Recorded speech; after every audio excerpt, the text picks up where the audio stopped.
Bonjour, c'est Capucine, et bienvenue donc dans cette vidéo.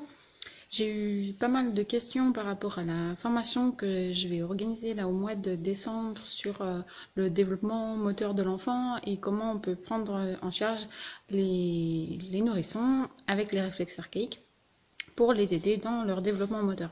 Et donc, une des principales des questions qu'on m'a posées, c'est ben moi je suis pas ostéopathe, je suis pas kiné, mais c'est vraiment quelque chose qui m'intéresse et j'aimerais bien venir.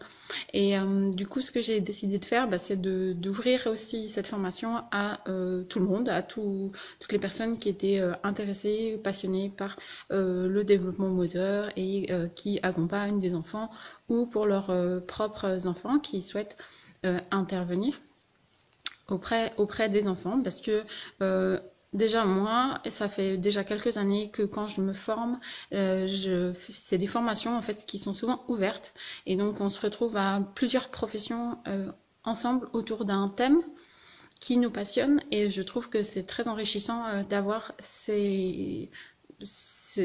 toutes ces professions qui se rencontrent parce que on est tous en contact avec des nourrissons, avec des femmes enceintes et du coup c'est très enrichissant et du coup je me suis dit que c'était vraiment dommage de restreindre et du coup voilà, si c'est quelque chose qui vous intéresse, eh bien vous êtes les bienvenus. Et donc vous retrouverez le lien donc juste en dessous pour vous inscrire à cette formation. Donc, et puis aussi, on m'a posé des questions sur qu'est-ce qu'on allait voir pendant cette formation et comment vous allez pouvoir aussi l'utiliser au quotidien. Alors, je ne sais pas si vous avez déjà entendu parler des principes de motricité libre, je suppose que oui. Et du coup, dans l'idée de la motricité libre, c'est qu'on ne va pas faire à l'enfant quelque chose qu'il ne maîtrise pas. Et donc du coup, il y a vraiment cette idée que l'enfant, il est câblé et il va évoluer à son rythme. Euh, Moi, ce qui me dérange un petit peu dans cette approche, c'est que au départ, les premiers mois, l'enfant, il est hyper dépendant de comment nous, adultes, on va l'empoigner, comment je vais le porter, comment je vais le poser, comment je vais le changer. Et du coup, tout ça, ça va avoir une influence sur son développement moteur. Il y a certains points d'appui qui vont faire que on va déclencher des réflexes et que l'enfant va être actif, d'accord? On va déclencher des choses qui vont déclencher des réflexes et l'enfant, il va être actif dans son moyen de portage, on va dire. Et puis, il y a des zones qui sont complètement passives où on peut pas, l'enfant, il est passif et il subit la contrainte. Et la manière dont on va procéder avec nos enfants, eh bien, avec nos enfants ou ceux des autres, hein, eh bien, va impacter leur développement moteur. Et du coup, pour moi, c'est voilà, c'est vous donner toutes ces clés-là, principalement comment on va porter un bébé, comment on va le poser, comment on va le, le stimuler ou du moins, en fait, c'est pas vraiment le stimuler, mais il y a certaines manières de porter qui vont stimuler, il y a certaines manières de fonctionner qui vont stimuler automatiquement, et il y a d'autres systèmes qui vont les rendre plutôt passifs. Vous voyez sans doute de plus en plus des bébés qui sont mis dans les cosy, et bien voilà, c'est des choses qui vont, les enfants ils sont complètement bloqués dans le cosy.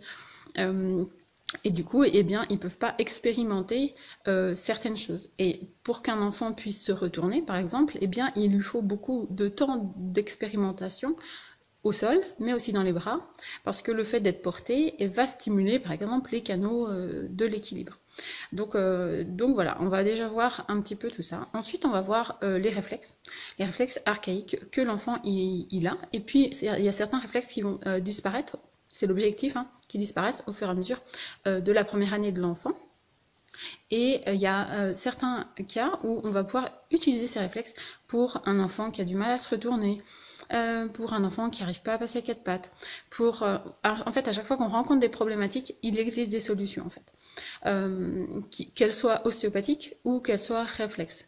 Et du coup, qui vont permettre de développer cette motricité. Et donc ça, je vous donnerai voilà, chaque réflexe, qu'est-ce qu'on peut faire et tout ça. Et puis, on verra aussi des étirements qu'on peut proposer au bébé. régulièrement et qui vont permettre à l'enfant d'avoir des muscles détendus. Alors qu'est-ce qui va se passer quand on a les muscles détendus? Et bien déjà on est plus cool, mais même nous adultes, hein. Donc ça marche aussi avec les enfants.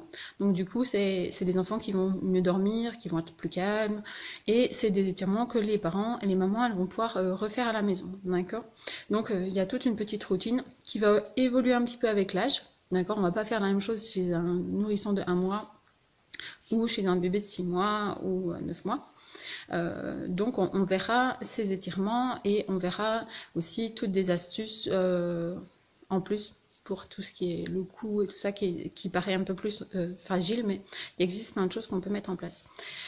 Donc voilà, vous aurez toute cette partie-là aussi que vous pourrez montrer et faire aux enfants, aux bébés, pour les amener dans ce bon développement moteur. Donc pour cette formation, je serai accompagnée de ma maman qui est ostéopathe depuis plus de 30 ans et donc qui vous apportera aussi son expérience sur le sujet, et principalement aussi sur le lien avec la posture et comment en fait ce développement moteur il va amener à une posture équilibrée.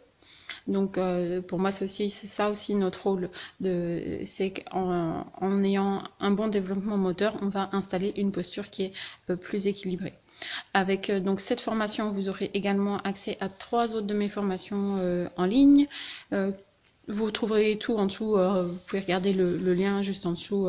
C'est des formations sur les problèmes de plagiocéphalie, aplatissement de la tête, problème du développement moteur, et puis une troisième, je ne me souviens plus laquelle je vous ai mis. Et ensuite, pendant cette formation, il y a des bébés aussi qui vont venir. Et donc, on pourra essayer sur ces bébés toutes ces petites choses qu'on aura appris, les étirements, les réflexes. On va pouvoir tester deux, trois choses, sachant que les bébés, c'est un peu c'est sensible et fatigable. Donc voilà, ça sera des toutes petites sessions pour pas que les bébés fatiguent trop. Mais voilà, on pourra essayer des petites choses. Concrètement, comment on fait avec un bébé, parce que c'est quand même pas la même chose quand on fait sur un poupon que sur un vrai bébé. Écoutez, je vous laisse donc accéder juste en dessous, donc vous pourrez déjà regarder la première formation en ligne, hein, avant de nous rejoindre, si vous voulez déjà découvrir un peu plus tout ça. Donc on se retrouve en décembre à Besançon pour cette formation.